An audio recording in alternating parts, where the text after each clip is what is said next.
પ્રોગ્રામની મજા જેમ આવે ખબર છે હમણાં મેં ગતગંગાની વાત કરી ને આ બાપુ બધા એક થઈને બગાડે છે ને એક થઈને બોલી છે ને મજા આવે છે ને એટલે નકર અમારામાં કેવો હાંફ હોય ને અમને ખબર છે આ જો પેટ એ અમારી લાગવી પડે ડબલ જે અમારો લાવવો પડે પણ આ ગમે હાલે છે શું કામ બધા દિલથી વગાડે છે દિલથી મોજ કરે છે અને આ છે ને બાપુ કોઈ પણ કલાકાર હોય ને આ સાજિંદાઓ છે ને બાપુ અમારા હાથ પગ છે આ ગાળ્યું અમને જો ખવડાવી તો આવડા એક જ ઘડીકમાં ગાળ્યું ખવડાવે વાંક એમનો ગાળ્યું અમે ખાઈ અને આ એક હું તો જો કે આ બધા તો ખૂબ આમને ખૂબ ઊંડેથી જાણું છું આ તમારો હિતેશ ને તમે પેલા બે તો હું રાજનો રેડ થઈ ગયો કે ગામમાં ગામનાની કિંમત છે મેં આ પાડ્યું આ તમે મને જે માનતા હોય મારા ગામના છે આ પૂછો આપણી જેટલી આબરૂ ખરેખર ધન્યવાદ હિતેશ ને જો કે અમારા ગામમાં અમે પ્રોગ્રામમાં લઈ ગયા 2-3 વાર લઈ ગયા હતા અને અમે બીજે ઘણી જગ્યાએ ભેગા બેઠા છીએ અને હાવ નાનો શરૂઆત હતી ત્યારે પણ અમારા ગામમાં લઈ આવ્યા હતા અને એને જે પહેલો વિવેક કર્યો ને એ હું ગામ આખાને ધન્યવાદ દઉં છું ખરેખર આનંદની વાત છે અને બાપુ આ એક કળા હોવી જોઈએ કે આપણા ગામનું ગૌરવ બીજા ગામમાં જાય તો બાપુ નામ કોનું ક્યાં ગામના છે પછી ભલે ને 18 માઇલ પર ભાઈ આ દીકરો ગાય છે એ વરસાણીનું છે આખા ગામનું બાપુ નામ ઉજળું કરતો હોય એને બાપુ ખરેખર તો કંઈક માનપાન હોવું જોઈએ હું ખરેખર રાજી થયો છું હું કઈ વખાણ કરવાની વાત નથી કારણ કે હું કઈ ધારણ બારું છું નહીં હું કઈ વખાણ કરું તમારા ગામડાને કંઈક દઈ દેજો ના એવી કઈ વાત જ નથી આપણે આનંદ જ કરી છે આપણે મોજ કરી આપણે કઈ પૈસા લેવાનો ધંધો નથી કર્યો અને આ ભજન તો મને થોડુંક નક્કી થયું ને કે આ માર્ગે ચડાય ધંધા બધા કરી લીધા છેલ્લો આ એક જ વધ્યો છે અને લખવું એટલે લખી લેજો આમાં બાપ ને દીકરી બે એકે આ માન બાપે બે એકે અને માન દીકરો બે એકે બાકી હવે આના સિવાય કઈ વધ્યું નથી લખવું એટલે લખી લેજો ટીવી માં જોયા જેવું નથી પેપર માં જોયા જેવું નથી આ સંતોની ઝૂંપડી નો હતો બાપુ વરાળું કાઢવા ક્યાં જાત મને કયો તો સંતની ઝૂંપડીએ જાઓ અને એક સંત બાપુ મળી જાય અને સંતને તમે વાત કરો બાપુ મારે આમ છે મારે મરી જવું છે કે ઘડીક બે ચા પાણી પીને પછી જા બાપુ 10 મિનિટ પાસે બેહો ને કાળનો વિહામો મારી નાખે આપણા બાવા ઈ ભારતના સંતોની વાતો છે જેને પોતાના જીવન હોમી અને હજારો સંતોની વાત કરી લ્યો અને જેટલા સંતોએ બાપુ પોતાના જીવન હોમીને જે ભજન બનાવ્યા વાણી બનાવી પોતાના દેહ હોમી નાખ્યા આપણી જેમ જ બાપુ બૈરા છોકરા ધંધો બધું હતું તમે એક સંતની વાત લઈ લ્યો બધાને બાપુ ઈશ્વરને ધક્કો થયો બાપુ આ બધા સંતોની ઝૂંપડી મીરાની આવ્યો જલારામ અહીંયા આવ્યો સગાળસા અહીંયા આવ્યો હરિચંદ્ર અહીંયા લાવ્યો આ નરસિંહ મહેતાના કે 52 કામ કર્યા શું લોન લીધી છે ને 52 કામ કરવા પડે પણ ઈ સગાળસાને નરસિંહ મહેતાને એમ કે તમારી દીકરીનું મામેરું ભરાઈ ગયું કે હરી કરે ખરી અને કોકે આવીને કીધું કે તમારો દીકરો સામળસા ગુજરી ગયો કે હરી કરે ખરી બાપુ સુખમાં હરી દુઃખમાં હરી હોય ને એને 52 નહીં પણ બહેન 52 હોય તોય કરવા પડે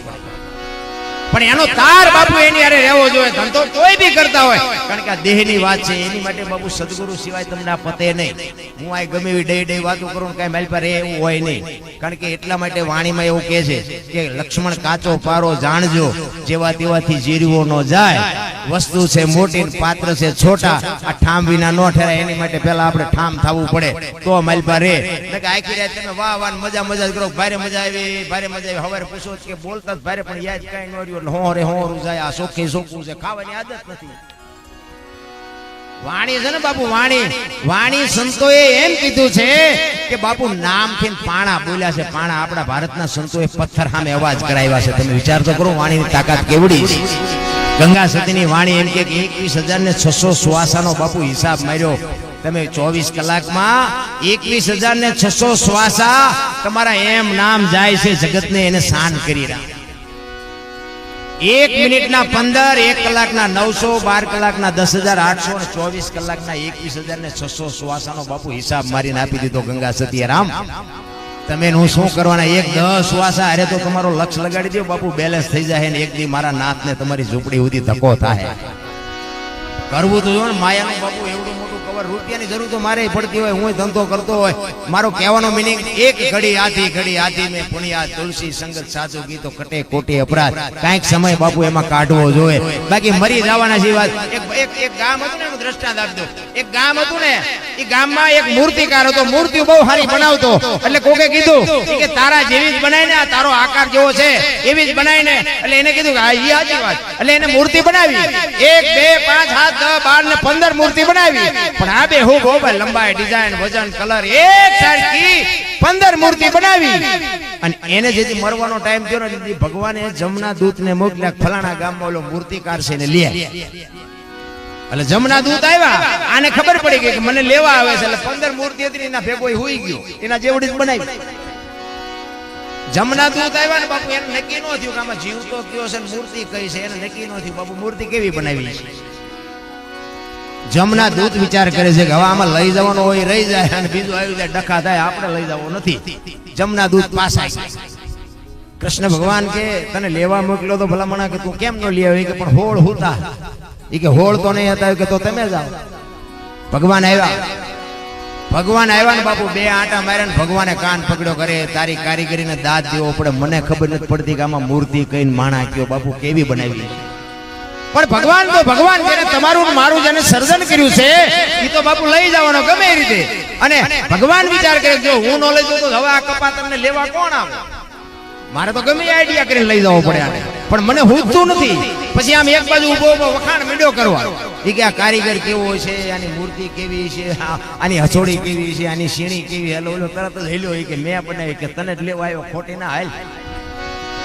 એટલે બાપુ બુદ્ધિનો વિષય જ નથી. ગમે એવા હોશિયાર હોય, પછી વૈજ્ઞાનિક હોય, ડોક્ટર હોય, વકીલ હોય, એન્જિનિયર હોય કે વડાપ્રધાન હોય, બાપુ ઉપાડવાનો લઈ જાય 100%. પણ આ નરસિંહ મહેતા ને મીરાબાઈ ને ગંગા સતી ને તુલસીદાસ ને તુકારામ ને સવારામ ને બાપુ આને જે કર્યું ને એવું જો કઈ કરતા આવડે ને તો નામ રહનતા ઠકરા નાણા નહીં રહન, કીર્તિ હુંડા કોટડા કોઈ દી પાડા નહીં પડન. આપણા કોઈ હગા નથી પણ બાપુ યાદ કરવા પડે છે, ગમે એમને કર્યું હોય એ કાંઈ ખબર નથી. આ નરસિંહ મહેતાના કઈ અમારે અહીંયા કોથળા આવે છે, એમના વખાણ કરી હે. આ ભલે હરિચંદ્ર ને આ મોરધ્વજ રાજા ને મીરાબાઈ ને નિરલબાઈ એ કદાચ અમારા સમાજમાં થયા એટલે અમે વખાણ કરી, પણ આ બાપુ નરસિંહ મહેતા ક્યાં અમારા સમાજનો હતો, સવારામ ક્યાં અમારા સમાજનો હતો. અને અમારા કોથળા આવે છે કે અમારું કઈક સારું બોલજો, એમની પેઢી કઈ અમને દઈ દેતી છે. પણ બાપુ હોનું હોય ને હોનું કહેવું જ પડે, એમાં કોઈથી કાંઈ થવાનું જ નથી. વાત જીવનમાં બાપુ એક આ દેહ એકથી બાપુ છોડવાનો છે, અને દેહ છોડ્યા પછી જો વાહે ગામના હરખી રીતે 5 જણા રોવે નહીં તેને જીવાય ન કહેવાય બાપ. હે આપણે મર્યા પછી જો આખું ગામ લાપસી રાંધે તો વેલા હાર હિંકલો કરાય ને માંડ બલા જઈ એમ કે એને જીવા ન કહેવાય, એ આટો કહેવાય, આટો. એટલા માટે સવારામ કહે છે બાપુ આ જીવનમાં તમને મને કંઈક મળ્યું છે એની કંઈક મોજ કરી લેવાની વાત કરી છે. એટલે કહે છે અરે તમારી મેં અરખિન નિરખાન પ્રેમે થયો પ્રકાશ, સુખમણા નારી સંગ્રામ દાન દેતી પૂરી કરી થી મારિયા. આ નુરતા ને સુરતા ને સૂક્ષ્મણા ને આ અગમ અગોચર ને ત્રિવેણી નો ઘાટ ને આ બધી છે ને વાતો બાપુ આગી છે.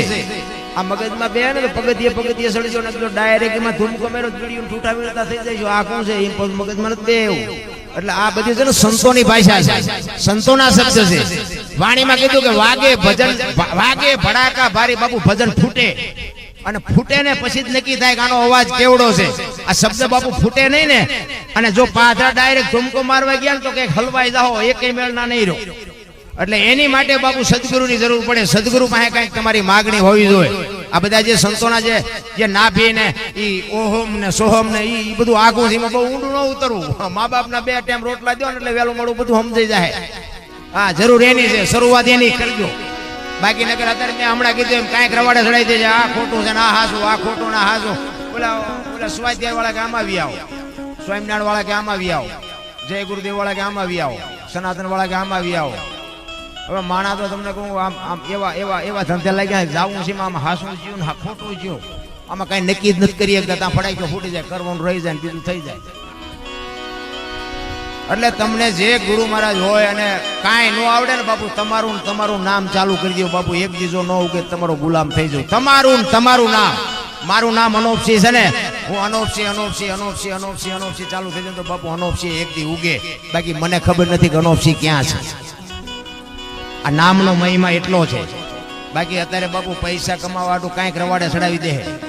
માનો ભેખને ભગવાન માનો એમાં ના નથી. તમે પગે લાગો, એને જે કંઈ તમારે ફૂલ નહીં તો ફૂલની પાંખડી આપો, એમ મારી ના નથી. બાકી રવાડે જો ચડ્યા ને તો ધંધે લગાડી દે.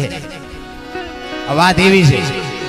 જય ગુરુદેવ વાળા કે આ કરો, સત્યવળ વાળા કે આ, અરે બાપુ પંથ નીકળ્યા છે કઈ, અમે તમને કઈ એક બીજો નવો પંથ કે દત્તાત્રેય પંથ અમારો. એટલે અમે કીધું આ ચેતી પંથ ચાલુ થયો, તો કઈ પેઢી પરંપરા હાલ્યો આવે છે. મેં કીધું અમે તો આજ સાંભળ્યો, એમાં કે કઈ દેવા લેવાનું આવે જ નહીં. મેં કીધું આ પાદરું ખેતર લખાવો, તમે પાદરા દવીએ ન પતે, તમે પાદરું ખેતર લખાવો. એટલે મારો કહેવાનો મિનિંગ ઈ દેતા હોય, સંતોને દેતા હોય, એમાં મારી ના નથી. ઈ દેવું જ પડે, કારણ કે સંત છે ને એ લેવાને લાયક છે, આપણે દેવાને લાયક છે. પણ બાપુ કોઈ ખોટા રવાડે ચડાવી દે, અને જો બાપુ ધંધો છોડી અને એના એવા અવળા જો રસ્તે ચડી જાય, એવા તો બાપુ કાંઈ ખલવી ગયા. આપણે બધા જાણો છો, આપણે શું નામ દઈને કામ છે, એ મારી પાસે હિલોળા કરે.